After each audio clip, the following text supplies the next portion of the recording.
Oggi ti parlo di tutti i progetti di Fiber Art che ho realizzato nel mese di novembre.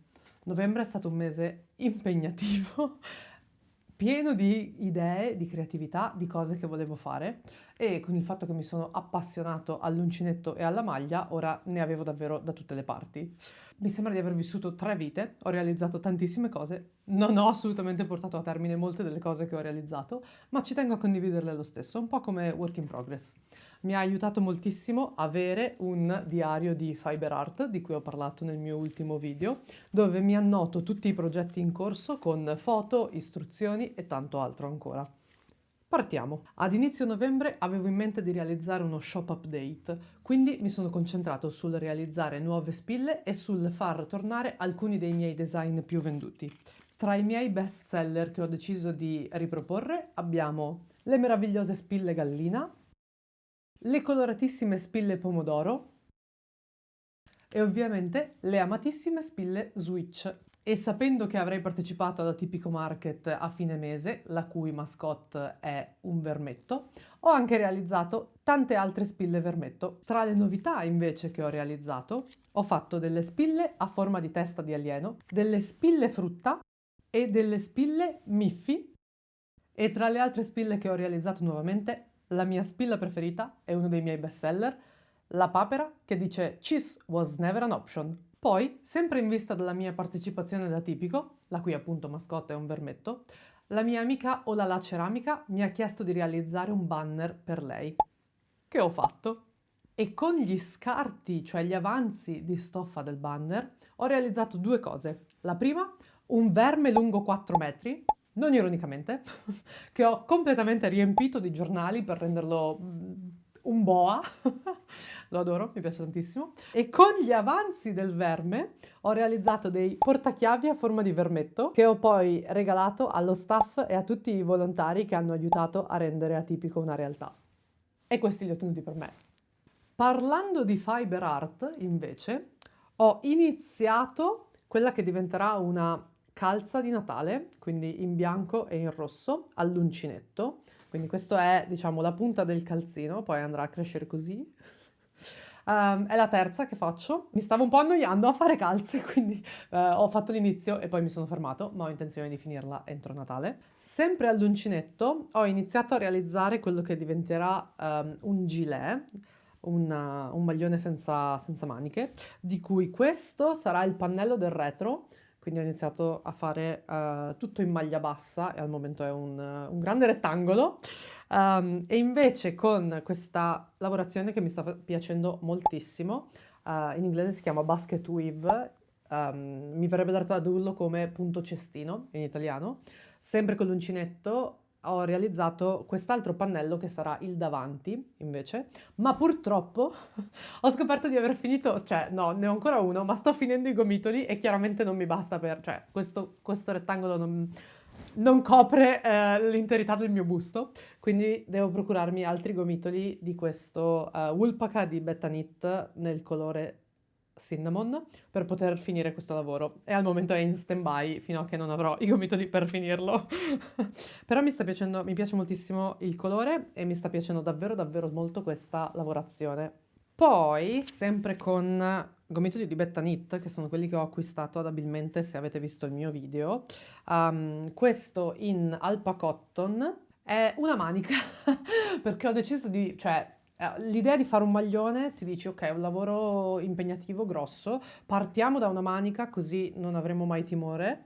E quello che è successo è stato, non avevo i ferri circolari abbastanza piccoli per fare il diametro della manica, quindi ho detto, beh, impariamo la tecnica del Magic Loop, cosa vuoi che sia, è solo la prima volta che sto facendo maglia in vita mia. E quindi con il Magic Loop ho iniziato a fare la manica e tutti gli svariati aumenti con i miei meravigliosi marcapunti. E quello che è successo è stato innanzitutto all'inizio che fatica a fare il Magic Loop, qui abbiamo dei buchi grandi come case, poi invece sento di dire sono migliorato, il che vuol dire che c'è speranza.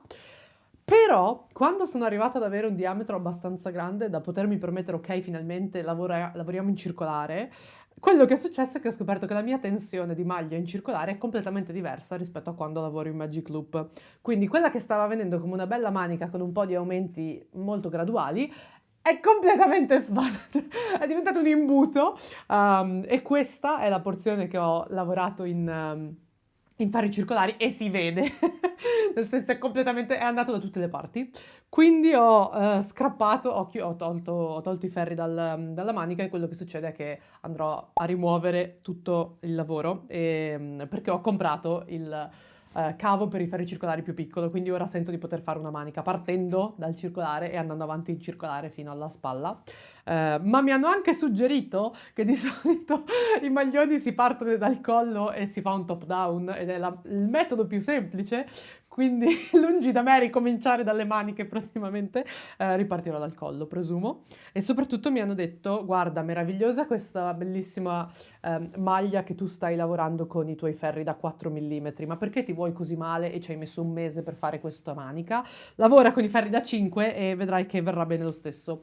Quindi ho realizzato un campione con i ferri da 5, che è questo, e sebbene sia chiaramente più largo, ok, se lo stretchi si vedono di più le intercapedini della trama, ci metto talmente meno a lavorare con i 5, cioè si sale molto, si progredisce molto più velocemente e davvero mi sembra di star scoprendo l'acqua calda ogni volta che scopro che imparo una cosa di maglia, sono tipo, oddio, ma questa cosa incredibile, mi sento un genio e poi è tipo basic, se lavori con ferri più grandi il lavoro sale più velocemente.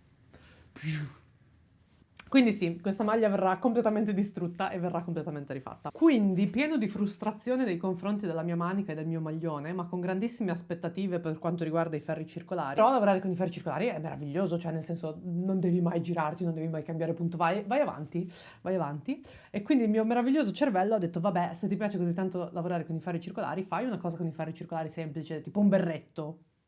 Genio. Ma non fare un berretto semplice perché, cioè, cosa vuoi? Ti vuoi bene? No, devi per forza fare una cosa complessa. Facciamo un berretto in cable knitting, ovvero un berretto con le coste. Impariamo a fare le coste. All'inizio ho provato con i DPN, cioè i ferri a due punte. Non ha funzionato, ma non voglio assolutamente lasciare da parte questo strumento che secondo me invece è assolutamente utile, soprattutto me l'hanno consigliato per fare calzini e io voglio nella vita fare calzini. Ho questa necessità di calzettoni di lana belli d'inverno, ma va bene. Quindi con i ferri circolari provare a fare un berretto con le trecce, facile, immediato. Che dire, mi hanno passato un pattern di The Rerum Natura che mostra la parte di, diciamo, cable knitting, quindi la parte di trecce, con un'immagine invece che con del testo. E devo dire questo mi ha aiutato molto a visualizzare quello che è la lavorazione della treccia. All'inizio è stato complesso, ma ci si arriva step by step, grazie anche agli utilissimi consigli di Livia. E quindi, prendendo un filato di scarto dalla mia stash, ho realizzato questo berrettino, che visto così, onestamente, sembra anche un po' carino. Ma abbiamo due problemi. Il primo, le coste della parte sotto, come potete vedere, sono bruttissime, poverine. È successo che, anche qui, come nella manica, non avevo i ferri circolari abbastanza stretti. Ho lavorato con il cavo dei ferri circolari più corto che avevo ed era comunque larghissimo rispetto al diametro del berretto, quindi ho dovuto tirare tantissimo i punti del berretto per lavorarci e quindi ovviamente sono usciti tutti laschi così, poverini, però gli voglio bene lo stesso. E poi invece salendo è andata un po' meglio per la questione delle trecce, è venuto comunque incredibilmente tirato perché quelli erano i cavi che avevo. Però sono abbastanza soddisfatto di come sono uscite le trecce in sé, nel senso, per essere la prima volta che facevo questa cosa, sono tipo, Dio, io ho fatto questo? Ma detto tutto ciò, ovviamente, questa era una taglia M, seguendo il pattern, e questo è tipo il berretto di un bambino, cioè, come dire, non mi copre neanche le orecchie.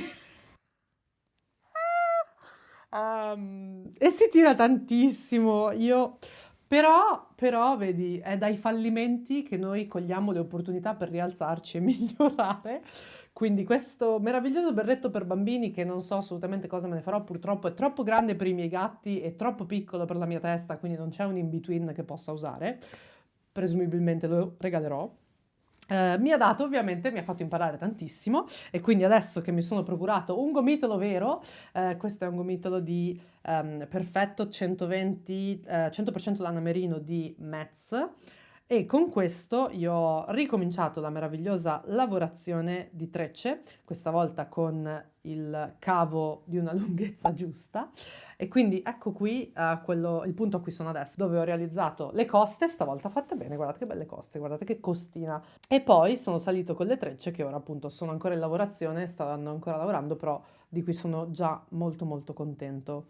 Anche qui ho fatto una scoperta dell'acqua calda, ovvero ho scoperto che lavorare su filati scuri è un po' più difficile che su filati chiari, nel senso che vedi un po' meno quello che stai facendo. Ho anche scoperto che ovviamente lavorare con gli strumenti giusti, quindi la lunghezza del cavo giusto, la dimensione del ferro giusto, funziona meglio? Wow! Shocking, sconvolgente. Io lo so, io in questi video vi do solo consigli veri e reali. Comunque, questo è tutto quello che ho realizzato nel mese di novembre. Sono un po' stupito anch'io da aver fatto queste cose. In realtà la manica l'avevo iniziata a fine ottobre, quindi quello si può dire, ho un po' cheatato. Tutto il resto invece a novembre.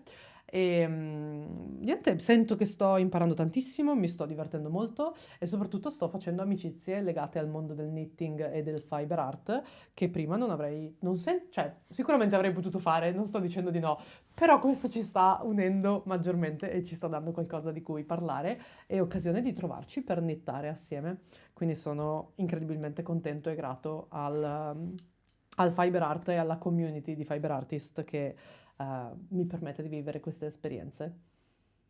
Fammi sapere se questo video ti è piaciuto e se ne vorresti vedere altri e seguimi se vuoi vedere queste creazioni finite e completate.